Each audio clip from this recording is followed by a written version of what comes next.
Hello everyone, this is Dr. Raj Singh. I practice here in Las Vegas, Nevada. Today our topic is salt. So when we say salt, it's sodium chloride. Now most of us will say salt and sodium kind of interchangeably, but sodium is not technically not salt because there's no chloride molecule attached to it. There are also non-chloride versions of sodium, for example, sodium bicarbonate, or also called as baking soda, which we will use sometimes in patients who have kidney disease and acid buildup in the blood. There is also monosodium glutamate, or MSG, which is added as a flavoring agent in a lot of processed foods, meats. The FDA considers it safe. However, there have been questions raised on actually how safe it is. So in general, you want to avoid too many processed foods anyway because of exposure to high doses of monosodium glutamate. Okay, let's dive in and look at actual different types of salt. So the most common one, of course, we all know or use every day is the table salt. So the table salt is the highly refined, highly processed version of salt. Sometimes it may have addition of iodine, when we call it iodinated salt. There are some, what we call them, anti-caking agents added to table salt, such as calcium silicate. The calcium silicate, all it does, it binds to water. It also absorbs some extra oil, so your table salt flows freely. Now, that's a benefit. Now, if you look at pure sea salt is the one which does not have the anti-caking agents. It is also, again, comes from evaporating ocean water, just like table salt. Most of it is mined. The table salt comes from underground deposits. Some of it comes from the ocean water. When it comes to pure sea salt, most of it comes from saltwater lakes, and also, of course, by evaporating ocean water. The sea salt or pure sea salt is generally promoted as a healthy alternative to table salt because pure sea salt has some minerals. Which minerals are there? Well, we have some zinc, there is iron and potassium. Now those are all great trace minerals and we need them.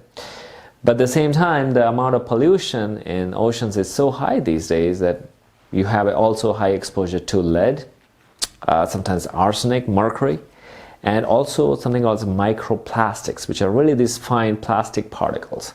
So that's why any health benefits from trace minerals kind of are negated by the exposure to heavy metals. Then, of course, the sodium content in the table salt and pure sea salt is absolutely identical. Then let's look at the Himalayan salt. So this is the very distinct salt because of its pink color. The pink color comes from presence of iron oxide. Himalayan salt comes from mines out of Pakistan.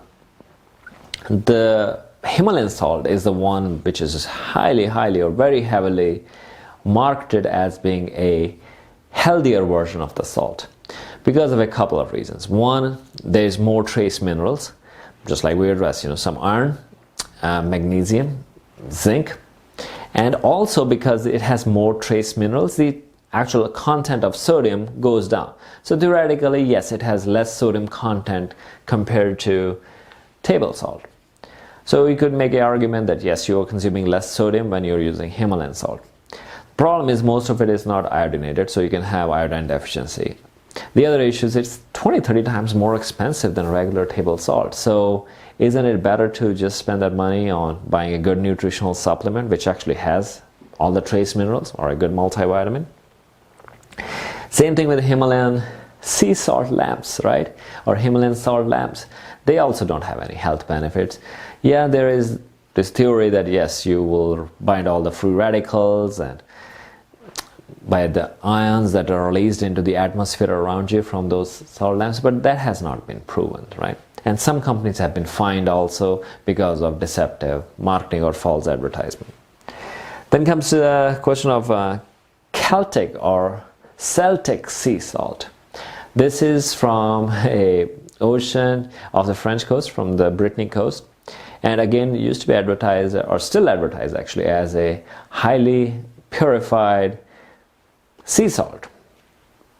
or very pure sea salt because it comes from this pristine coast, so there is minimal pollution. At least that's what it used to be.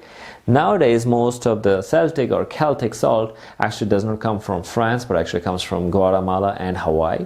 So again, you are looking at exposure to all the ocean pollutants basically. So if it is not processed, it's not refined, you're getting the exposure to those. So you decide whether it's worth taking in. Then the kosher salt. So kosher salt, of course, is just regular salt. However, there's no anti-caking agents added to the kosher salt. And because of that, it tends to clump a lot. So it's pure. Now, in summary, I would say, table salt is probably just fine with iodine. Most of us consume a lot more salt, so we need to talk about restricting it a little bit. When it comes to pure sea salt or Celtic salt, the benefit of trace minerals kind of gets cancelled by exposure to lead, heavy metals, arsenic, microplastics, so not really worth it. And that's all I had to say on the topic. So more topics will be coming soon, and hopefully you like this video, and if you did like, please do press the like button and also do subscribe. Thank you so much. Bye bye.